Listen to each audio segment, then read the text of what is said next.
예, 우리가 1절부터 13절 말씀까지 이제 두 주간에 걸쳐서 하나님 말씀을 듣고 있는데요. 지난 주간에 하나님께서 주셨던 첫 번째 1절에서 6절 말씀을 통해 주셨던 메시지는 그겁니다.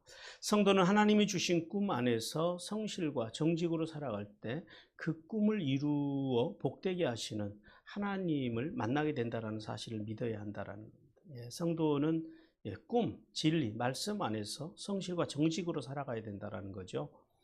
먼저 1절에서 4절 말씀을 통해서 양식을 위해서 아들들을 애굽으로 보내는 야곱에 대해서 말씀합니다. 자, 이 본문을 통해서 우리는 하나님께서 두 가지 사실을 알게 하셨는데요. 첫 번째는 뭐예요? 요셉의 가정에 뭐가 있었다고요? 두려움이 있었다는. 두 가지 두려움이 발견이 되는데요. 첫 번째는 요셉의 형들의 두려움입니다. 애굽하면은 요셉의 형들에게서는 지금 누가 제일 먼저 생각이 나요? 요셉이. 동생을 팔았다고 하는 그 양심에서 올라오는 이 두려움. 그래서 애굽에 선뜻 가고 싶어요? 안 가고 싶어요? 가능하면 어떻게 하냐? 좀 안 갔으면 좋겠어요. 괴로우니까. 그리고 또 하나의 두려움은요. 야곱의 두려움입니다. 지난날 똑같이 요셉과 관련된 두려움이죠. 어린 요셉을 먼 길을 떠나 보냈다가 그 아들이요. 어떻게 됐다고요? 짐승에 찢겨 죽었다고 믿는 이 야곱의 두려움. 그래서 누구를 안 보냈다고요? 베냐민. 사랑하는 베냐민마저도 어떻게 될까봐 두려워서 그 두려운 마음으로 안 보냈다라는 겁니다. 자, 그래서 이런 두려움을 성도들이 극복하는 길에 대해서 말씀하셨는데, 첫째는 어디서 오는지, 두려움이 어디서부터 오는지를 알아야 된다라는 거예요. 어디서부터 두려움이 온대요? 사랑의 마음이 없는 곳에서부터, 사랑의 부재에서부터 두려움이 온다라는 거예요. 그리고 이 두려움 속에서 또 한 가지 우리가 기억해야 할 것은 뭐냐면, 하나님은 인간의 실수까지도 구원의 역사에 사용하신다라는 사실. 그 사실을 신뢰해야 됨에 대해서 말씀을 나눴습니다. 그리고 또 한 가지 야곱의 가정에는 그럼에도 불구하고 뭐가 있었다고요? 기근에도 가나안을 떠나지 않으려고 하는 야곱의 믿음이 있었다고. 그 조부 아브라함은 기근이 왔을 때 어떻게 했다고요? 애굽으로 떠나고. 아버지 이삭은요. 기근이 왔을 때 애굽으로 가려고 가다가 어디에서 멈췄어요? 그랄에서 하나님께서 스톱 시키셨어요. 근데 야곱은요, 어떻게 하겠다고요? 안 가겠다라는 거예요. 굶어 죽어도 언약의 땅, 가나안에서 살겠다라는 거죠. 그리고 우리가 그 5절, 6절 말씀을 통해서 요셉 앞에 엎드린 형들에 대한 말씀을 했습니다.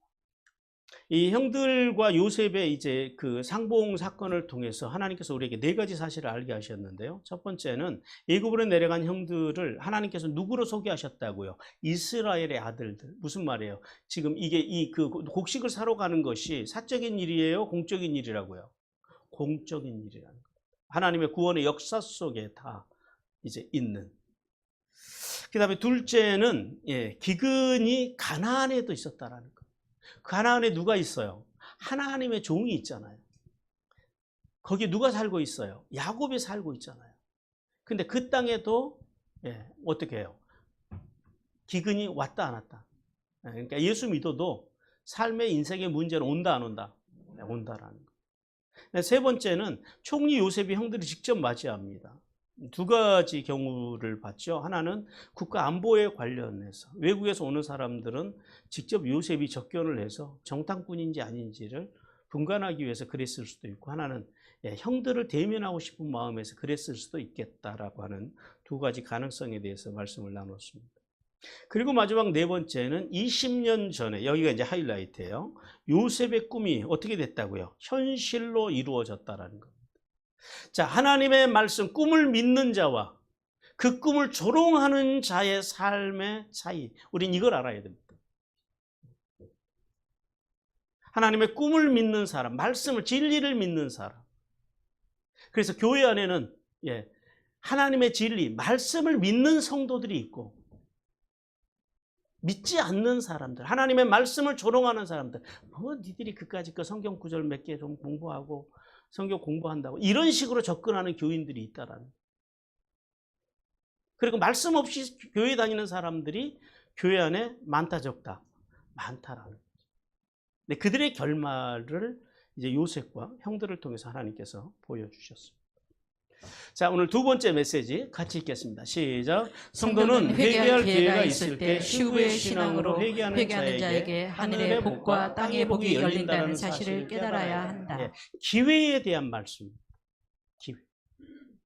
하나님께서는 요셉이 형들을 알아보고 어디서 왔는지 엄하게 물었고, 형들은 요셉을 알아보지 못하고 양식을 사기 위해서 가나안에서 왔노라고 말했다고 그렇게 말씀합니다. 자, 오늘 이 6절, 7절과 8절 말씀을 통해서 하나님께서는 두 가지 사실을 우리에게 말씀하시는데요. 하나는 요셉이 자신의 신분을 감추고 형들을 만났다라고 말씀합니다. 오늘 본문에 보니까 그러죠. 형들인 줄 아나 모른 채 하고 그럽니다. 이 원문으로 직역하면 이렇게 돼요. 그리고 알았다. 그러나 그들에게 낯선 사람처럼 행동하게 했다. 그리고 계속해서 또 본문에 보면은 엄한 소리로 그들에게 말하여 그럽니다. 이 말씀도 히브리어로 직역을 하면 이렇게 돼요. 그리고 그들에게 말했다. 그들에게 포악하게 말했다. 이렇게 됩니다. 말을 했는데 어떻게 했냐면 포악했다. 그러니까 그냥 위험 있게 말한 것이 아니라 포악스러울 정도로 강하게 이야기했다라는 거예요. 자, 요셉은 형들을 한눈에 알아보고 자신의 신분을 감출 때 이렇게 무서운 언어로, 이 포악스러운 언어로 형들을 윽박지르면서 출신을 묻습니다. 자, 왜? 그러면 왜 요셉은 형들을 모른 체하고 이렇게 포악한 말로 형들에게 질문을 했을까요? 좋게 해도 되잖아요. 왜 그랬을까요? 예, 형들을 보자 화가 났을까요? 아니면은 복수하고 싶은 마음이 막 속에서 끌어올라서 그랬을까요? 아니죠. 사실 요셉의 본심은 뭐예요? 지금 형들을 통해서 지금 제일 알고 싶은 게 뭘까요? 아버지의 안부. 또 아버지의 안부 못지않게 또 궁금한 사람이 또 한 사람이 있어요. 누구예요? 예, 동생. 베냐민의 안부가 아니고 안전이 궁금한 거예요. 왜냐하면 지금 여기 베냐민이 왔어요, 안 왔어요? 안 왔어요. 안 왔으니까 무슨 생각을 할까요? 혹시라도 형들이 자신을 미워해서 죽이려고 했던 것처럼 동생 베냐민에게도 어떤 해를 끼치지 않았을까라고 하는 염려가요, 그의 마음속에 강하게 몰려왔다라는 거예요. 자, 이런 감정이라면 요셉이 지금 포악스럽게 형들을 대하는 게 어느 정도 이해가 되시죠? 어쩌면 동생까지도 건드렸을 수도 있겠다고 하는 그 두려운 마음에서 요셉이 형들을 그렇게 포악스럽게 몰아붙였다는. 그리고 진짜 궁금한 게 있을 거예요. 또 한 가지 진짜 궁금한 게 뭐가 궁금했을까요? 20년 전의 형들과 지금의 형들이 과연 변했을까? 자신에게 한 것에 대해서 과연 잘못을 뉘우치고 있을까? 어쩌면 그래서 요셉이 자신의 신분을 감추고 형들을 그렇게 몰아붙였다라는 사실을 우리가 생각해 볼 수 있습니다. 그리고 또 하나는 형들은 요셉을 알아보지 못했다라고 말씀합니다. 여기서 요셉이 알지 못하더라 그러죠. 이게 히브리어로 로 히키루흐라고 그럽니다. 절대 알아보지 못했다는, 절대 알 수 없었다. 이게 로가 절대 부정어잖아요. 왜 그러면 요셉의 형들은 요셉을, 동생을 몰라봤을까요? 첫째는, 하나는 애굽의 총리라는 이 높은 지위에 있는 요셉을 감히 쳐다볼 수가 없어서 그랬을 수도 있고요. 그리고 또 하나는 벌써 몇 년이 흘렀어요. 20년이라는 세월이 흘러서 장년으로 자라버린 요셉. 그리고 애굽어를 쓰고 있고, 그리고 이 총리로서 화려한 복장을 하고 있는 요셉을 쳐다봤어도 못 알아봤을 가능성이 상당히 높다라는 거예요. 그리고 결정적으로 못 알아보는 사실이 또 한 가지가 있습니다. 꿈에도 생각을 하지 못했다라는 거예요. 요셉이 총리가 될 것이라는 것을. 왜요? 그들은 지난날 요셉의 꿈을 인정했어요, 안 했어요? 안 했어요. 요셉에게 하나님이 주셨던 꿈을 인정하지 않았기 때문에 노예로 팔려간 요셉이 총리가 되었을 거라고는요, 절대 상상도 못했다라는 거예요. 성도 여러분, 오늘 이 세 가지 사실을 통해서 형들을 알아본 요셉, 그리고 요셉을 몰라본 이 형들, 통하여 성도가 하나님을 알 수 있는 길은 오직 십자가의 은혜뿐이라는 사실을 우리에게 말씀하십니다. 형들은 요셉의 신분, 자신의 신분을 밝혀주기 전까지는 절대 요셉을 알아볼 수가 없었습니다. 왜냐하면 그러니까 예굽의 총리인 요셉과 그리고 형들의 신분은 가히 하늘과 땅 차이이기 때문에 우리도 마찬가지라는 거예요. 인간은 스스로 절대 높고 높으신 하나님을 절대 알 수도 없으며 하나님을 배울 수도 없다라는 사실을 깨달아야 돼요. 인간이 하나님을 알 수 있고 배울 수 있는 길은 오직 딱 한 가지 길밖에 없어요. 하나님께서 당신을 우리에게 계시해 주실 때. 계시라고 하는 게 뭐예요? 드러내 보여주는 것을 계시라고 합니다. 드러내 보여주는 것. 그래서 하나님께서는 구약에서 인간들이 하나님을 알 수 있도록 5대 제사와 7대 절기를 통해서 하나님께로 나오는 하나님을 알 수 있는 길을 열어주셨습니다. 번제의 온전함으로 소재의 최고와 정성으로, 그리고 화목제의 감사함으로, 본질상 주인님을 깨닫는 속죄제의 정신으로, 그리고 자신의 죄를 책임지고 갚으려고 하는 이 속건죄의 정신으로 하나님 앞에 나아올 수 있는 길을 5대 제사를 통해서 하나님께서 열어주셨다라는 거예요. 그리고 또 유월절에서 구원을 경험하고 무교절에서 말씀과 말씀의 정신으로 살기로 결단하고, 이 내면의 결단이죠. 그 다음에 초실절에서 세례 정신으로 내면의 변화가 시작되고, 그리고 오순절에서 삶의 열매, 외면의 변화가 드러나기 시작을 합니다.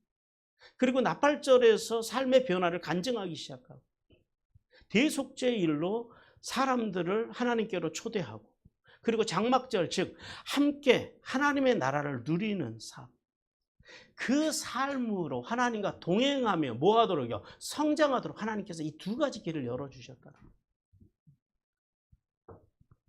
그런데 인간들이요, 이 5대 제사와 7대 절기로 하나님께서 열어주신 하나님께 나아갈 수 있는 길, 그리고 하나님과 동행하는 길, 이 두 길을 열어주셨지만 인간들이요, 끝까지 하나님의 길을 거역하고 죄악 중에 빠져버려요.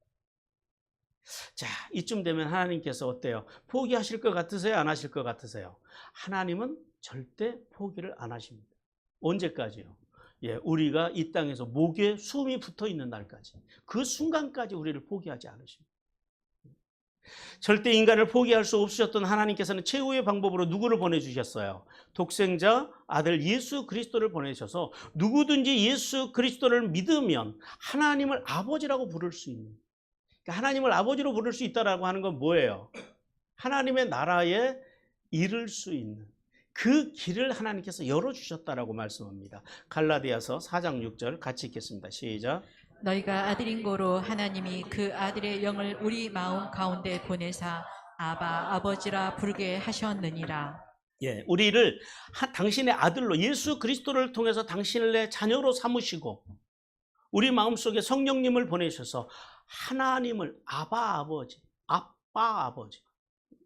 아람어입니다. 우리 한국말 아빠가 아니고 아바 아버지라고 부를 수 있도록 해주셨다는 것. 더 나아가서 예수님의 말씀을 믿고 존중하고 그렇게 살기 위해 발버둥 치는 성도들에게는요, 성령님 안에서 하나님의 나라를 유업으로 누릴 수 있도록 해주셨습니다. 에베소 3장 6절 같이 읽습니다. 시작. 이는 이방인들이 복음으로 말미암아 그리스도 예수 안에서 함께 상속자가 되고 함께 지체가 되고 함께 약속에 참여하는 자가 되입니다. 그러므로 성도는 무한하신 십자가의 은혜, 즉 헤세드의 넓고 넓은 은혜로만 하나님을 배울 수 있다는 사실을, 그리고 하나님을 알 수 있다는 사실을 우리는 깨달아야 됩니다. 더 나아가서 십자가의 그 귀한 길을 열어주신 크신 은혜와 사랑에 감사하며 생의 명, 우리의 목숨이 다하는 날까지 하나님을 기쁘시게 하며 복된 삶을 살아가기를 주님께서 원하십니다. 그리고 9절에서 13절 말씀을 통해서 이제 형들을 정탐꾼으로 몰아붙이는 요셉에 대해서 말씀합니다.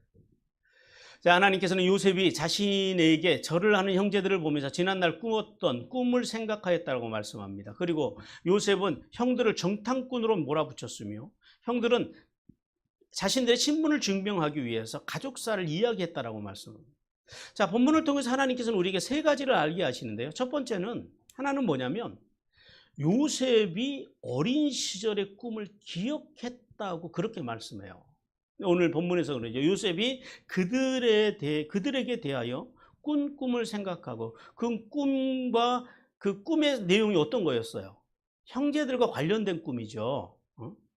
그러니까 지난날 그 형제들의 11단이 자신의 그 곡식단에 절하는 꿈. 그리고 또 하나는요. 해와 달과 11별. 그 형제들의 별이 자신의 별에게 절하는 꿈을 꿨죠. 근데 오늘 본문에서는 그러죠. 그 꿈에 대해서 생각했다 그래요. 근데 이것이 요셉이 형들을 보았을 때 잃어버렸던 꿈, 그 꿈을 그냥 평상시에는 잃어버리고 살다가 갑자기 어느 순간에 불현듯 형들을 보니까 떠올랐다. 이 말씀이 아니에요. 이 왜 그러냐면 뒤에 보면 생각하며 그럽니다. 생각하며. 이게 히브리어로 자카르거든요. 기억하다, 상기하다 이런 의미인데 오늘 본문에서는 와이지코르라고 그럽니다. 여기서 이제 두 가지 형태를 우리가 알아야 돼요. 뭘 알아야 되냐면 왜 이제 이 원어를 좀 알아야 되는데 여기에 와우 연속법이 나옵니다. 이게 와우로 시작을 해요. 이게 와우 연속법이에요. 그러니까 와우로 시작하는 단어들은 어떤 의미를 가져요? 지금 앞의 내용이 계속해서 같이 흘러가고 있다는 거예요. 연속성을 이야기합니다. 그리고 이 단어가 미완료형입니다. 미완료라고 하는 것은 끝나지 않았다라는 거예요. 계속해서 지금 가고 있다라는 거예요. 무슨 말씀이냐면 이러한 와우 연속본과 미완료 형태를 통해서 우리가 알 수 있는 건 그거예요. 요셉이 어린 시절에 하나님이 주신 꿈을 잊어버리고 새까맣게 잊어버리고 살아갔던 게 아니다라는 거예요. 계속해서 그는요. 그 꿈을 꾼 날부터 지금까지 마음속에서 그 꿈을 간직하고 사는 거예요. 계속해서. 그러다가 형들이 자신에게 절하는 걸 보면서 그 꿈을요. 다시 생각하게 됐다는 거예요. 무슨 생각을 했을까요? 하나님의 꿈은 반드시 이루어진다. 하나님의 꿈이 자기 앞에서 현실이 돼서 나타나는 그것을 보면서 그가 꿈에 대해서 그러니까 그 꿈을 주신 그 하나님의 위대하심을 바라봤다라고 하는 그런 말씀으로도 우리가 해석할 수 있습니다. 그리고 또 하나는 요셉이 형들을 정탐꾼으로 몰아요. 이게 지금 굉장히 큰 일이거든요. 정탐꾼은. 왜 그러냐면 기본적으로 애국, 그러니까 오늘날 여러분이 오늘 가셔서 이집트의 지도를 한번 보십시오. 이집트의 지도를 보시면은 이집트는 사방으로 다 열려 있는 그런 나라예요. 그러니까 동서남북 어디에서든지 적들이 침입을 해도 이상하지 않는 나라라는 거죠. 특별히 그 가나안 쪽으로 이쪽 페르시아, 그러니까 아시아 쪽에 있는 강대국들, 그 다음에 이쪽 유럽 쪽에 있는 강대국들이 쳐들어올 때는 필연적으로 그 팔레스타인, 그러니까 가나안 쪽으로 쳐들어오거든요. 그래서 가나안 쪽을 늘 더 경계를 하는 그런 나라였습니다. 그래서 외국인들은 그 이방인들에 대해서 굉장히 그래서 좀 배타적입니다. 왜냐하면 언제 어디서 어떻게 쳐다올지를 몰라요. 우리처럼 무슨 산이 많은 것도 아니고 무슨 강이 있어가지고 강이 많아서 가로막고 있는 것도 아니고 그냥 쳐들어오면 그냥 쭉 밀고 들어오는 땅이거든요. 예를 들어서 우리나라는 여기 임진왜란 때도 여기 어디죠? 문경세제 거기 조룡 그쪽을 지키면은 거기를 넘어와야 되니까 이런 길목이 있는데 이집트는 길목이 없어요. 그냥 어디로 와도 그냥 올 수 있는 그런 그 지형을 가지고 있습니다. 그래서 늘 그 다른 나라들에 대해서 외국에서 온 사람들에 대해서 경계를 늦출 수가 없어요. 더구나 이 대기근이라고 하는 이 상황 속에서 곡식이 넘쳐나는 애굽에 대한 이민족들의 침입을 대비하는 것은 요셉으로서는 지극히 당연한 업무라는 거예요. 그런데 자 이런 상황 속에서 지금 정탐꾼으로 몰리면 어떻게 되겠어요? 살겠어요? 죽겠어요? 무조건 죽이는 거예요. 정탐꾼들. 그러니까 지금 요셉의 형들이 정탐꾼으로 몰렸다. 이게 단순히 그냥 억울한 누명을 쓰고 감옥에 갔다. 이게 아니다라는 거예요. 무조건 정탐꾼들은 죽이는 거예요. 그러니까 목숨이 지금 경각에 달려 있다라는 거죠. 그러니까 요셉의 형들이 지금까지 인생을 살아오면서 인생 최대 위기를 지금 만났다라는 거예요. 그래서 요셉은 필사적으로 정탐꾼의 누명을 벗고자 발버둥 치는 그 형들에게 더 몰아붙이냐면 너희가 이 나라의 틈을 보러 왔다. 여기서 나라의 틈이라고 하는 것이 히브리어로 에르와트 하레츠입니다. 땅에 벌거벗음. 그러니까 이 땅에 벌거벗음 무슨 말이냐면 이 나라에 노출된 곳, 취약 지점, 어디로 쳐도와야 됐는지 그거를 보려고 너희가 왔다라는 거예요. 그러니까 이거는 뭐예요? 세상 말로 빼박입니다. 이거는 뭐 물러설 데가 없는 거예요. 이건 무조건 죽는 거예요. 그리고 마지막 하나는, 자, 그래서 이 형들의 마음이 어떻겠어요, 지금? 엄청나게 억울하죠. 지금 여기서 벗어나지 못하면, 이 누명을 벗지 못하면 다 그냥 열 형제가 몰살을 당하게 생겼다라는 거예요. 그래서 그들이 그 억울한 마음을 가지고 4가지의 내용으로 정탐꾼이 아님을요 간절하게 호소를 합니다. 첫 번째는 뭐예요? 우리는 곡식을 사러 왔다. 다른 의도는 없다라는 거예요. 그리고 두 번째는 우리는 한 사람의 아들이라는 거예요. 이게 1차 변명입니다. 그리고 13절에 가서 2차 변명을 또 해요. 이번에는 한층 더 강하게 변명을 하고 가족사를 구체적으로 이야기하기 시작합니다. 세 번째는 우리는 12형제로서 한 사람의 아들이라는 거예요. 우리의 신호는 정확하다라는 거예요. 이 한 사람의 아들이라고 하는 게.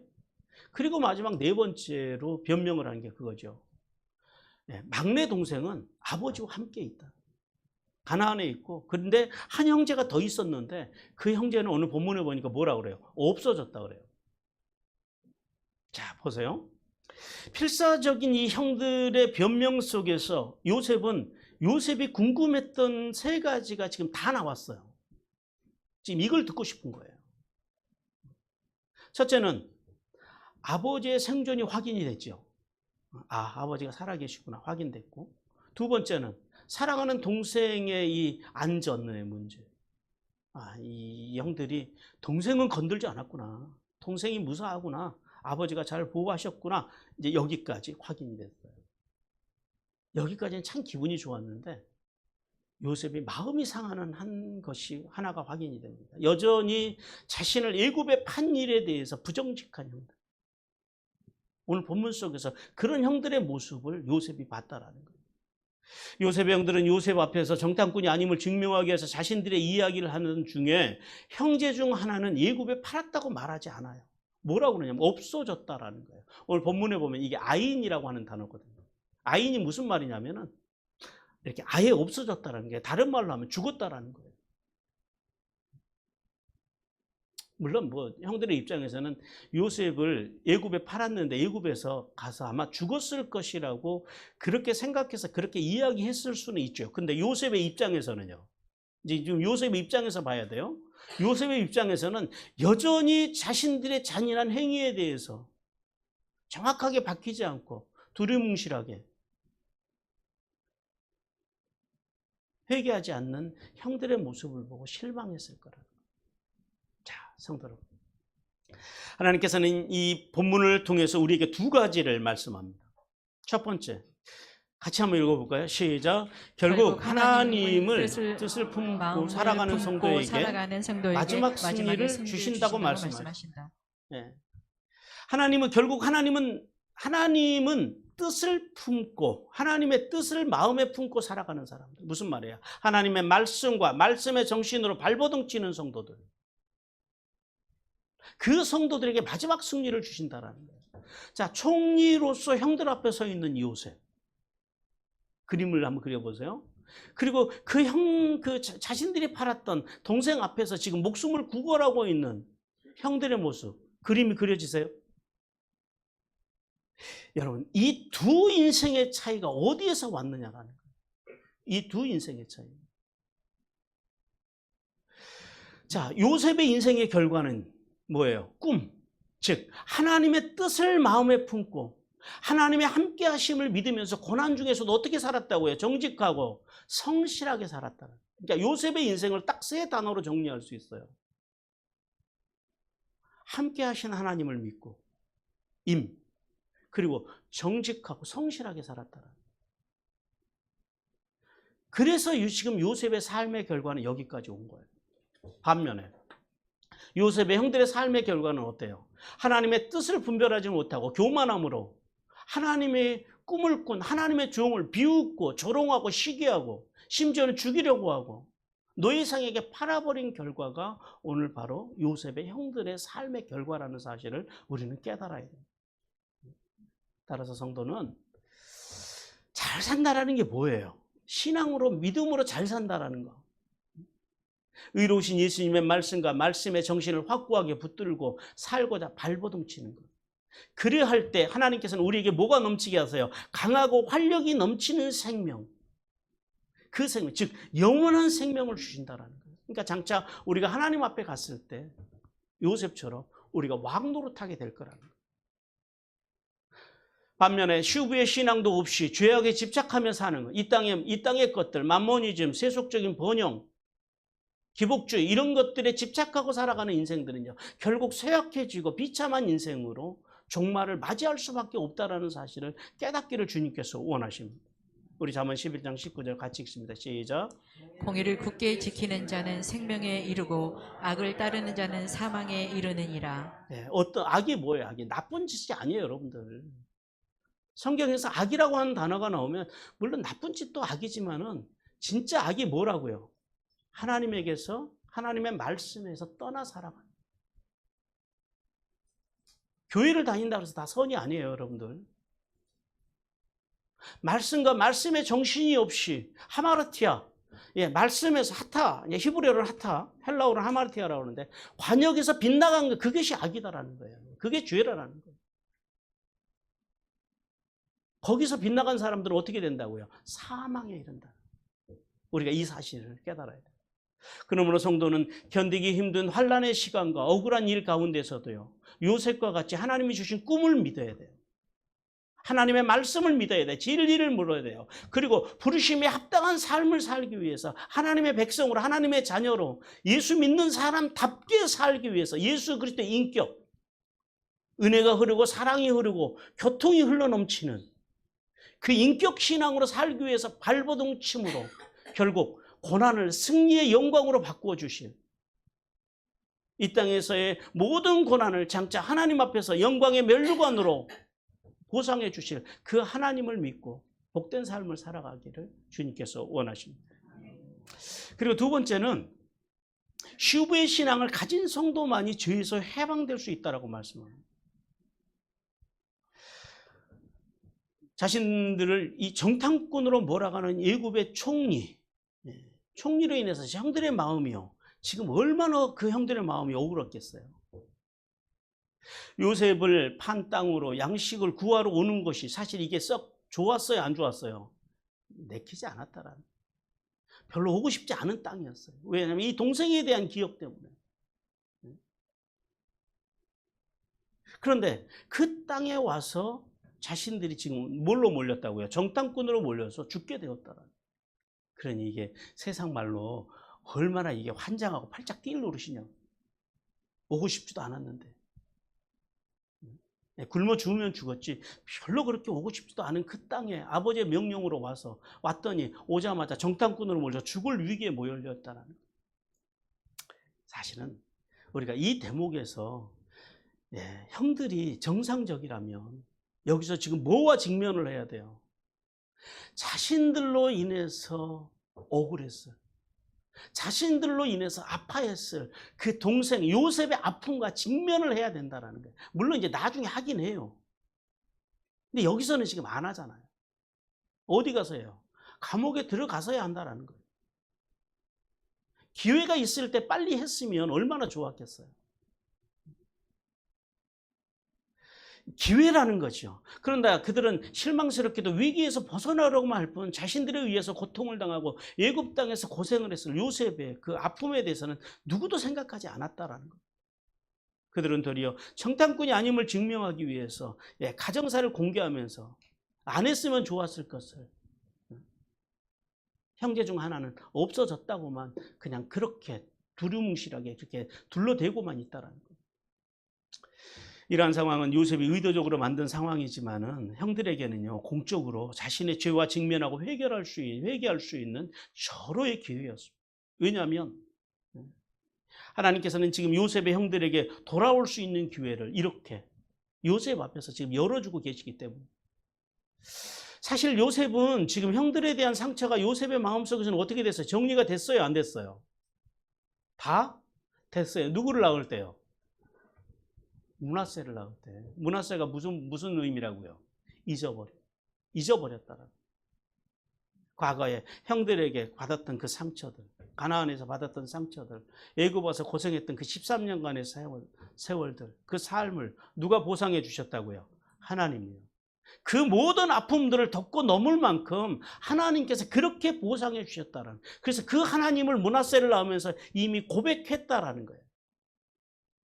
이미 용서한 상태에서 만약에 형들이 요셉의 일을 기억하고 진심으로 그 요셉에 대해서 뉘우쳤다면, 요셉의 아픔에 대해서 그들이 같이 느낄 수 있었더라면 아마도 요셉은 그 자리에서 형들에게 자신의 신분을 밝히고 제외의 기쁨을 나눴을 수도 있어요. 그러나 형들은요, 요셉을 이스라엘 상민들에게 팔고 아버지에게는 명수에게 잡혀 먹혔다고 거짓말했음을 감추고 그저 없어졌다, 즉 죽었다라고만 자신들의 범죄를 아직도 은폐만 하고 있다라는 사실. 우리는 여기에서 한 가지 깨달아야 돼요. 죄를 돌이킨다라고 하는 게 그렇게 힘들다라는 거예요. 회개한다라는 게요, 그 아무나 하는 거 아니에요. 회개도 은혜를 받지 못하면 그거 못합니다. 더구나 상대방이 모르는 죄를, 그러니까 지금 요셉의 형들의 입장에서는 지금 애굽의 총리가 자신들의 그런 행한 죄를 안다라고 생각을 해요? 모른다고 생각해요? 모른다고 생각하잖아요. 그러니까 더더구나 더 힘든 거예요. 상대방이 모르는 죄를 가서 고백한다고 하는 것이 참 이게 더 큰 용기가 필요합니다. 또한 자백하지 않는 죄는 또 다른 죄를 만든다라는 사실도 그래서 우리는 기억해야 돼요. 따라서 성도는 할 수만 있으면 우리가 뭘 하지 말아야 돼요? 죄를 짓지 말아야 돼요. 죄를 안 지으려고 하여튼 발버둥을 치고 살아야 돼요. 근데 죄를 안 지을 수가 있어요, 없어요? 짓는 게 쉬워요, 안 짓는 게 쉬워요? 짓는 게 쉽죠. 안 짓는 것은 사실은 안 쉬운 정도가 아니라 불가능하더라고요. 그러면 어떻게 해야 돼요? 죄를 지었다면요, 회개할 때 하나님께서 용서해 주신다는 거예요. 슉 돌아올 때. 그러니까 이걸 잘해야 된다는 거예요. 여러분, 예수 믿고 죄 안 지려고 애쓰는 것을, 그것도 열심히 해야 되지만은 그거 못지않게 잘해야 되는 게 뭐라고요? 슉 돌아가는 거예요. 하나님께로 돌아가는 거예요. 하나님 앞에 가서 자신의 죄를 고백하는 거예요. 근데 이게 회개가 참 어려워요. 말로만 하면 얼마나 좋겠어요. 하나님 용서해 주십시오. 근데 우리는 이렇게 회개를 해요. 근데 성경은 그렇게 말하고 있지 않아요. 회개는 반드시 외적인 회개의 증거가 있어야 돼요. 외적인 회개가 있어야 된다라는 거예요. 증거가 있어야 된다라는 거예요. 우리 마태복음 3장 8절을 같이 읽습니다. 시작. 그러므로 회개에 합당한 열매를 맺고. 회개는 필연적으로 내면에, 마음 깊은 곳에 회개와 함께 뭐가 있어야 된다고요? 열매로 회개가 나타나야 된다는 거예요. 그러므로 성도는 요셉의 형들과 같이 회개할 기회가 주어졌을 때 슈브의 신앙으로 회개하고 돌아가는 은혜를 받기를 주님께서 원하십니다.